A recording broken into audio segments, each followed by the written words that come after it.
Saudara-saudara, sebentar lagi kita akan menyambut hari kemenangan, yaitu Lebaran. Biasanya, suasana hati kita senang sekali. Tapi, coba kita jujur pada diri sendiri. Apakah di balik kesenangan itu, ada rasa cemas melihat uang di tabungan yang keluar begitu cepat? Banyak orang bilang, Lebaran itu hari raya, tapi kenyataannya, bagi sebagian orang, Lebaran justru menjadi beban karena pengeluaran yang tidak terkendali. Hari ini, saya ingin berbagi tips supaya kita tidak terjebak dalam fenomena habis Lebaran, tabungan habis. Mari kita bahas. Kenapa sih setiap tahun kita selalu mengulangi kesalahan yang sama? Belanja ugal-ugalan, beli ini itu yang sebenarnya tidak terlalu perlu. Jawabannya biasanya satu, gengsi. Kita merasa malu kalau tidak pakai baju baru. Kita merasa tidak enak kalau suguhan di meja tamu tidak terlihat mewah di depan saudara yang pulang mudik. Padahal, hakikat Lebaran itu adalah menyambung tali silaturahmi dan saling memaafkan. Bukan ajang untuk pamer kesuksesan lewat barang-barang materi. Kita sering memaksakan diri membeli sesuatu yang di luar kemampuan hanya demi pujian sesaat dari orang lain.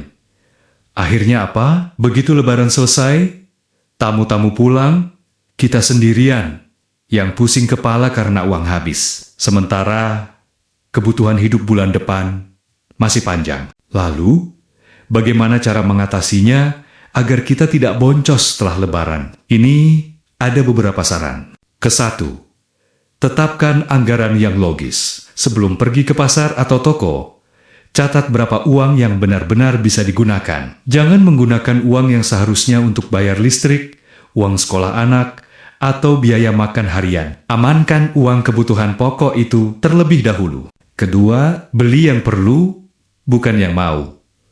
Lihat kembali lemari baju kita. Kalau masih ada baju bagus yang jarang dipakai, kenapa harus beli baru? Lebih baik uangnya ditabung untuk masa depan. Ingat, tampil sederhana itu tidak akan mengurangi kehormatan kita. Ketiga, masak sendiri di rumah. Daripada semua makanan beli jadi, yang harganya berkali-kali lipat saat Lebaran, lebih baik kita masak sendiri. Selain lebih hemat, masakan sendiri itu ada rasa kasih sayangnya. Suasana kebersamaan saat memasak bersama keluarga itulah yang sebenarnya mahal harganya. Keempat, berani menolak gengsi. Jangan merasa kecil hati kalau rumah kita terlihat sederhana. Orang yang tulus bertamu akan merasa senang karena keramahan kita, bukan karena mahalnya kue yang kita sajikan. Saudara-saudaraku, kemenangan sejati setelah sebulan penuh kita berpuasa adalah ketika kita mampu mengendalikan hawa nafsu. Dan salah satu nafsu yang paling sulit dikalahkan adalah nafsu untuk belanja berlebihan. Jangan sampai niat kita yang suci untuk beribadah di hari raya justru dikotori dengan rasa pamer dan pemborosan. Hidup itu yang penting adalah ketenangan batin. Lebih baik kita merayakan Lebaran dengan kesederhanaan,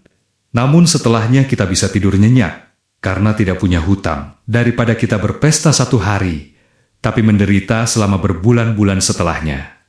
Setuju kan? Terima kasih sudah menyimak obrolan kita hari ini. Semoga kita semua bisa merayakan Lebaran dengan hati yang bersih dan dompet yang tetap aman. Jangan lupa bagikan video ini ke saudara atau teman yang sekiranya membutuhkan pengingat ini. Silakan tulis di kolom komentar apa saja persiapan Lebaran Anda yang paling hemat tahun ini. Mari kita saling menginspirasi.